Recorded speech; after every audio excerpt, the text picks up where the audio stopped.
Cocoan de Gauze aux éditions de l'Arche. Pour être considéré comme planteur, membre du SACI, il faut posséder une plantation d'au minimum 25 hectares en un seul tenant. Alors que pour gagner une pitance ingrate, des centaines de milliers de nos frères et sœurs partout dans le pays s'échinent dans de petits lopins de moins de 2 hectares en moyenne. Ceux-là ne sont dans aucun syndicat, ne peuvent faire valoir aucun droit, aucune revendication, même les plus minables. Nous, les chanceux ici, qui avons réussi à nous saigner nos familles et amis pour acheter des terres de ci et de là, et en faire des plantations honorables à leurs yeux, nous ne sommes même pas une cinquantaine à remplir cette condition. Pour ces planteurs européens, l'administration complice réquisitionne les terres et leur offre gracieusement au seul nom de leur couleur de peau. Foutaise. À l'heure où nous parlons, Jean Rose est en négociation avec le gouverneur du territoire pour monter à 100 hectares ce quota syndical, ce qui disqualifierait les 2 tiers d'entre nous ici. Il ne serait quasiment plus qu'entre eux blancs. Foutaise. Sous prétexte que nous plantons nos pépinières à la diable, donc que nos plans ne sont pas alignés, nos récoltes à nous sont qualifiées de produits de cueillette sauvage. Foutaise. Nos récoltes sont donc payées à prix inférieur à celles de nos co-syndicats blancs. Pourtant, qui peut distinguer une fève de mon champ d'une fève du camp de bilan? Foutaise. Nous, on est obligés de battre la campagne pour recruter les travailleurs agricoles. Nous les payons à la tâche, nous les nourrissons, les logeons, bref, nous les traitons humainement. Pour eux, l'administration réquisitionne des villages, elle vide des régions entières de leurs bras valides au nom de la loi du travail forcé. Ces kidnappeurs sévissent de la mer jusqu'à Ouagadougou. Ils ramènent aux planteurs blancs une main-d'œuvre pieds et poings liée, gratuite et corvéable à merci, sans aucune autre contrepartie que les coups de fouet. Cette situation ne vous rappelle rien? Travail forcé n'est qu'un doux euphémisme, un glissement sémantique hypocrite.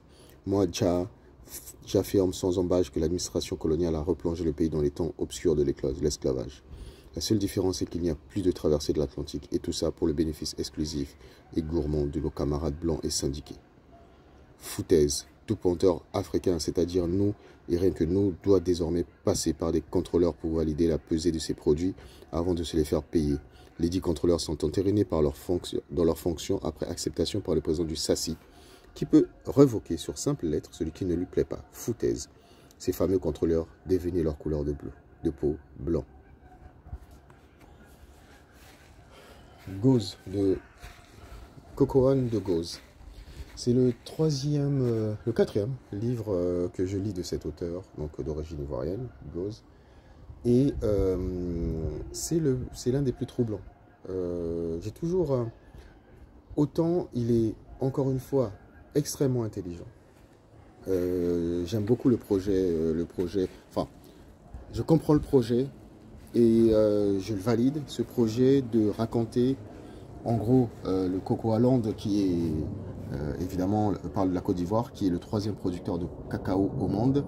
Et à travers le temps, on remonte sur l'exploitation qui est faite du cacao, on va dire, en la défaveur des populations locales, depuis 1800, je ne sais plus combien, jusqu'à nos jours, où on explique comment cette nation qui devrait être extrêmement riche de son cacao est totalement exploitée par d'autres. Donc, Gauze là-dedans, dans une construction qui est extrêmement, complexe, parce que c'est en même temps, ce n'est pas un roman, ce n'est pas à proprement parler un récit historique, c'est un mélange de textes poétiques, de fiction, et on y injecte évidemment des éléments historiques qui manifestement sont vrais, puisque je ne connais pas assez l'histoire ivoirienne pour détacher les parties qui sont réelles des parties qui sont fictionnelles. Dans tous les cas, c'est un exercice qui nous permet d'entrer un peu dans cette énorme contradiction qui est que le pays producteur de cacao ne fabrique pas le chocolat, qui est évidemment la vraie valeur ajoutée du cacao. Et donc, quand on n'est pas ivoirien, on rentre dans cette histoire-là, on voit, évidemment on est révolté, parce que ça rappelle quelques autres pays où c'est la même chose avec... le pétrole, avec l'or, bon bref, donc toujours ces pays qui possèdent une richesse et qui est en fait la valeur ajoutée de la richesse est faite dans d'autres pays, et donc ils nous ramènent comme ça sur plusieurs années les combats des Ivoiriens pour pouvoir s'en détacher et l'impact que ça a évidemment sur la politique, sur l'indépendance et autres. Donc je trouve que c'est extrêmement bien pensé ce court livre, hein, ce court livre qui fait une centaine de pages. C'est extrêmement bien pensé, on nous apprend plein de choses, mais c'est vrai qu'il est complexe. J'ai eu du mal à pénétrer au départ là-dedans, j'ai eu du mal à le lire au début, j'ai eu du mal à accrocher. Peut-être aussi parce que j'étais dans un mood plutôt à vouloir lire quelque chose de fictionnel et de léger. Donc il faut un peu s'accrocher au départ pour pouvoir faire le lien, pour comprendre où on veut en venir. Il faut s'accrocher parce qu'il y a une espèce de complexité dans la narration, il y a une vraie complexité de la narration. Et parfois, on a une impression de fouillis.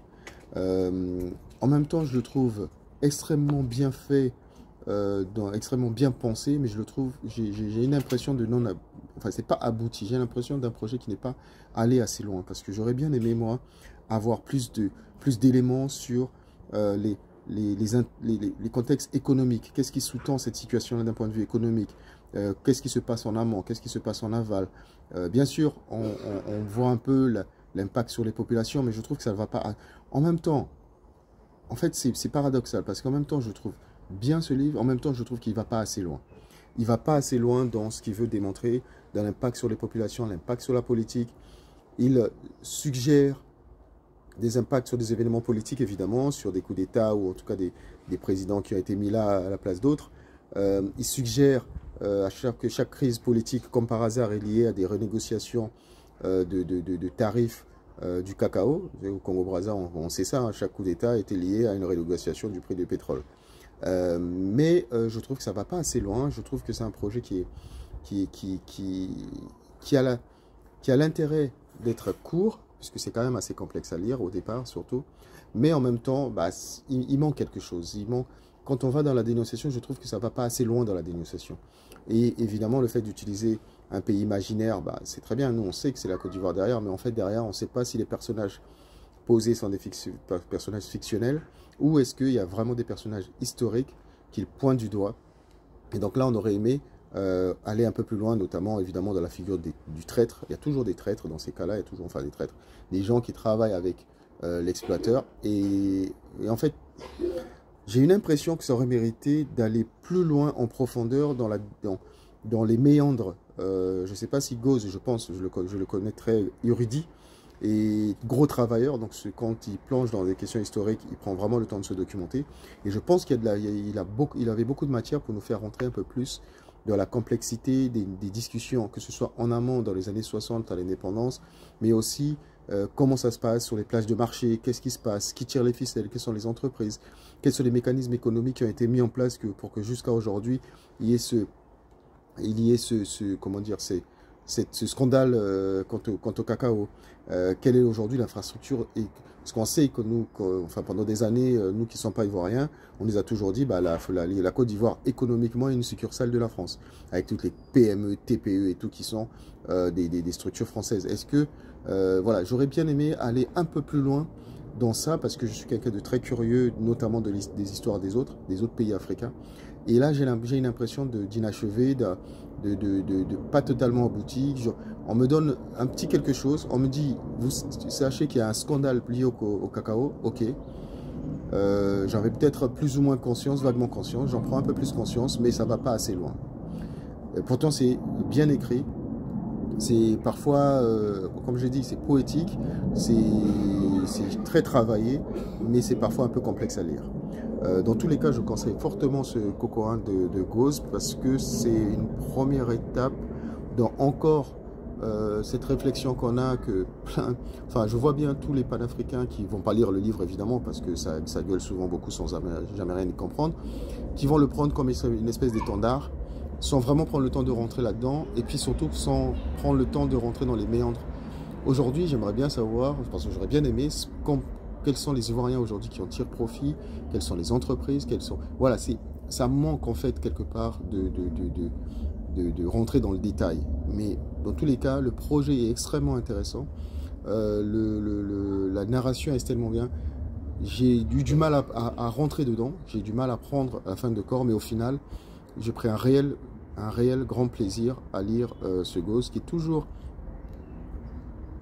à qui on ne peut pas enlever le mérite de l'originalité de l'intelligence dans ce qu'il écrit.